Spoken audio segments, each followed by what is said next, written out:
Hi hello welcome to S S productions competitive hub అండి. ఈ వీడియోలో మనము 6th మ్యాథ్స్కి సంబంధించి సెమ్ 2లో భాగంగా కంటిన్యూషన్ చూద్దాం. 8th లెసన్ అండి. ఆల్రెడీ ముందు క్లాసెస్ అన్నీ చెప్పేస్తున్నాము. ఎవరైనా చూడని వాళ్ళు ఉంటే ప్లేలిస్ట్లో ఉన్నాయి చూడండి. లేదా కింద డిఎస్సి ఫ్రీ క్లాసెస్ అని లింక్ ఉంది, అక్కడైనా మీరు చూడొచ్చు. ఇక్కడ మీరు క్లాసెస్ అన్నీ మీకు ఫ్రీగానే యూట్యూబ్లో పెట్టున్నాము. క్లాసెస్ వినండి.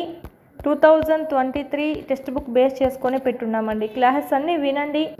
మన యాప్లో టెస్ట్ సిరీస్ ఏదైతే ఉందో అది మీరు ప్రాక్టీస్ చేసుకోండి. తీసుకొని థర్డ్ నుంచి 8th వరకు సంబంధించి న్యూ టెక్స్ట్ బుక్ బేస్డ్గా మీకు ఇక్కడ టెస్ట్లన్నీ అప్డేట్ చేసి ఉన్నామండి. ఇక్కడ మీరు క్లాసెస్ వినండి, అక్కడికి వెళ్ళి ప్రాక్టీస్ చేసుకుంటే మీకు ఇన్ టైంలో సిలబస్ కంప్లీట్ అవుతుంది. సో మీకు బిట్ అనేది ఏ విధంగా వస్తుంది అనేది కూడా మీకు ఇక్కడ బాగా చూసుకోవచ్చు. ఈ విధంగా మీకు ఒక బిట్ కూడా మిస్ కాకుండా మీకు ఇక్కడ అందివ్వడం జరిగింది. ఆల్రెడీ ఫ్రీ టెస్ట్లు కూడా ఉన్నాయండి. చూడండి, ఆల్మోస్ట్ మనకు 24 ఫ్రీ కంటెంట్ అనేది మనకి ఇప్పటికీ ఉండడం జరిగింది. సో ప్రాక్టీస్ చేయండి. ఫ్రీ